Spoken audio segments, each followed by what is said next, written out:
Imagine being an elite warrior, the backbone of the mightiest empire the world had ever seen.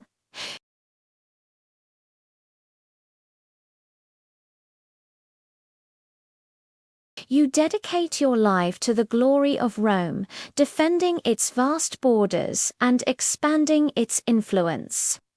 Yet, for all this glory, you're denied one of the most fundamental aspects of human life: marriage.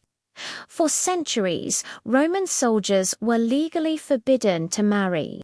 Why would an empire built on family and tradition enforce such a strict and personal rule on its most vital defenders?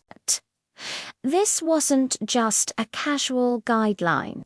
It was a law with deep-seated reasons that shaped the very fabric of the Roman military. Today, we're marching back in time to uncover the strategic, social, and psychological reasons behind this extraordinary prohibition. To understand this ban, we first need to look at who imposed it and when. The prohibition is most famously associated with Emperor Augustus, the first Roman emperor around the end of the 1st century BC. After decades of brutal civil wars, Augustus was determined to reform the Roman state and its army. He transformed the military from a citizen militia called up in times of need into a professional, standing army. This was a massive shift. Soldiers were no longer part-time farmers and full-time citizens. They were full-time, long-service professionals.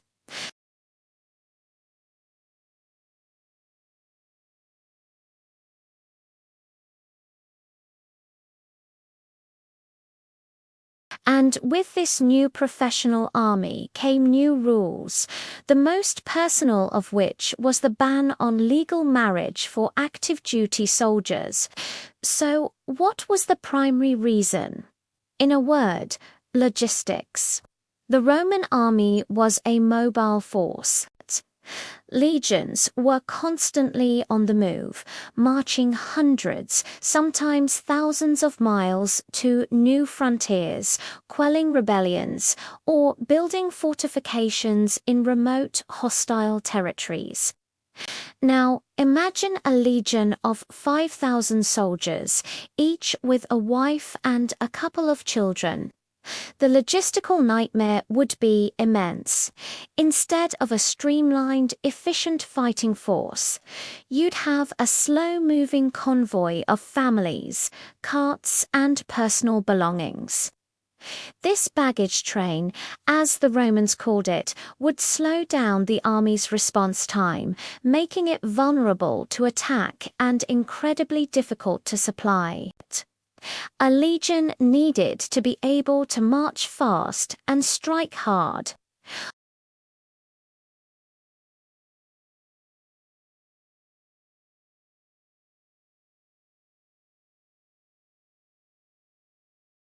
The needs of the empire had to come before the personal desires of the individual. Beyond pure logistics, there was the crucial matter of discipline and loyalty.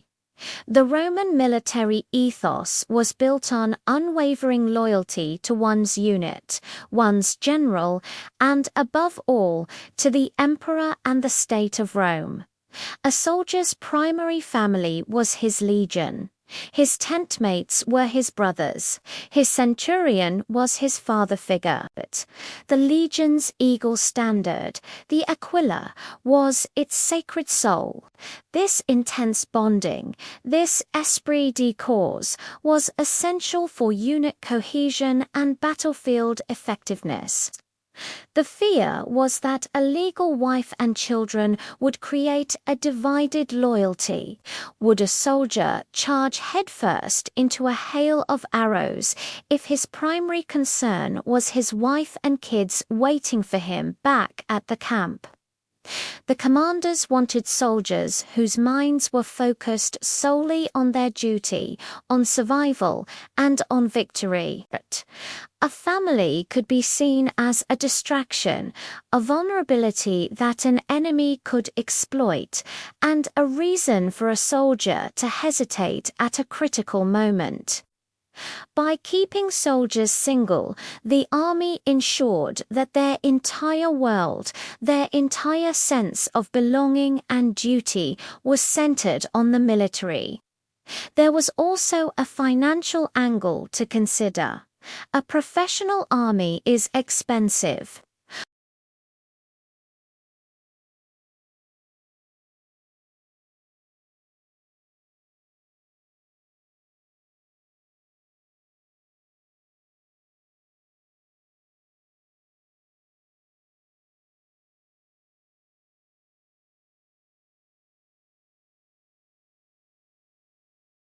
This was his reward for a lifetime of service, allowing him to settle down, marry, and raise a family as a respected civilian.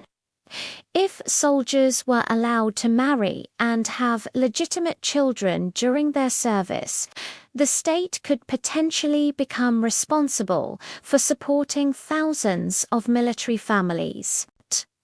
What happens if a soldier dies in battle? Would the state be obligated to provide for his widow and orphans? These were complex questions with massive financial implications. It was far simpler and cheaper for the state to deal with individual soldiers, paying them a salary and a one-time retirement package, rather than taking on the long-term, unpredictable costs of supporting entire families across the empire. Now, you might be thinking this sounds incredibly harsh, and it was. But Roman society was nothing if not pragmatic. While legal marriage was forbidden, the reality on the ground was often very different. The law is one thing, human nature is another. Soldiers stationed for years, even decades, in the same frontier fortresses in places like Britain, Germany, or Syria didn't exactly live like monks. Unofficial relationships were extremely common. Soldiers formed long-term partnerships with local women in the communities that sprang up around the military camps. These settlements, known as canabae, were bustling civilian towns whose economies were entirely dependent on the legion. They were filled with merchants, artisans, innkeepers, and, of course, the unofficial families of the soldiers. These relationships were an open secret. While a soldier couldn't legally marry the woman he lived with, and his children were considered illegitimate under Roman law, these families were often stable and recognized within their local communities. The commanders usually turned a blind eye. Why? Because it was good for morale. A soldier with a stable partner and children nearby was often happier, more settled, and less likely to cause trouble or desert.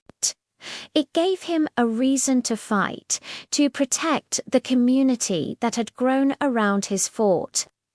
These unofficial families provided the emotional support and sense of normalcy that the military life otherwise lacked. Inscriptions and archaeological evidence from across the empire, from Hadrian's Wall in Britain to Dura Europos in Syria, show us touching records of these military families. We have tombstones dedicated by soldiers to their dearest wife or by children to their soldier father, even though these titles had no legal standing. The legal status of the children was a key issue. Because they were illegitimate, They couldn't inherit their father's Roman citizenship automatically, a hugely important status in the ancient world. This was a major drawback. However, there was a powerful incentive at the end of the road. When a soldier honorably completed his 25 years of service, he received his military diploma. This was a bronze certificate that not only granted him his pension, but also conferred Roman citizenship upon him if he didn't already have it. And crucially, it often granted citizenship to his children and retroactively legalized his unofficial marriage.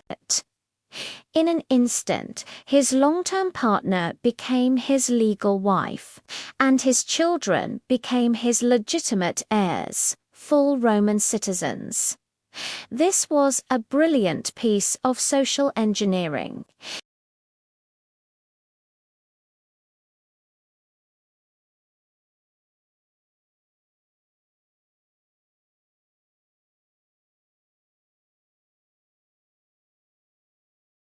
The promise of legitimizing your family and securing your children's future was a potent reason to remain a loyal and disciplined soldier for a quarter of a century. So, when did this all change? The ban on marriage was finally lifted by the Emperor Septimius Severus in the year 197 AD. Severus came to power after another period of civil war, and his authority rested heavily on the loyalty of the army. He famously advised his sons to enrich the soldiers and scorn all other men. Lifting the marriage ban was a major part of this policy. It was a hugely popular move that rewarded the soldiers for their support and acknowledged the reality that had existed on the frontiers for 2 centuries. From this point on, soldiers could legally marry during their service. While this might have pleased the soldiers, some historians argue it marked a turning point, accelerating the process of the army becoming less mobile and more tied to specific regions. The soldiers became more like a settled militia, defending their homes and families rather than being a flexible imperial police force.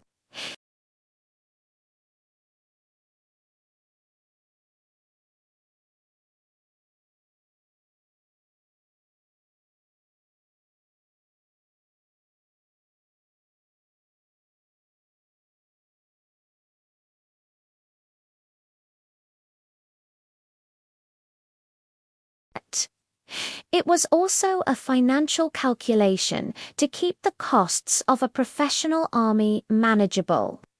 But it was a law that coexisted with the human reality of love and family, creating a unique social structure on the frontiers of the empire. The system of unofficial partnerships and the ultimate reward of legal status and citizenship upon retirement was a pragmatic compromise. It reveals the Roman genius for social engineering, balancing the harsh demands of military life with the fundamental human need for connection. The story of the unmarried legionary is not just a piece of military trivia. It's a fascinating window into the values, challenges, and inner workings of the Roman world. Thank you so much for watching. If you found this journey into the life of a Roman soldier interesting, please hit that like button and subscribe for more deep dives into history.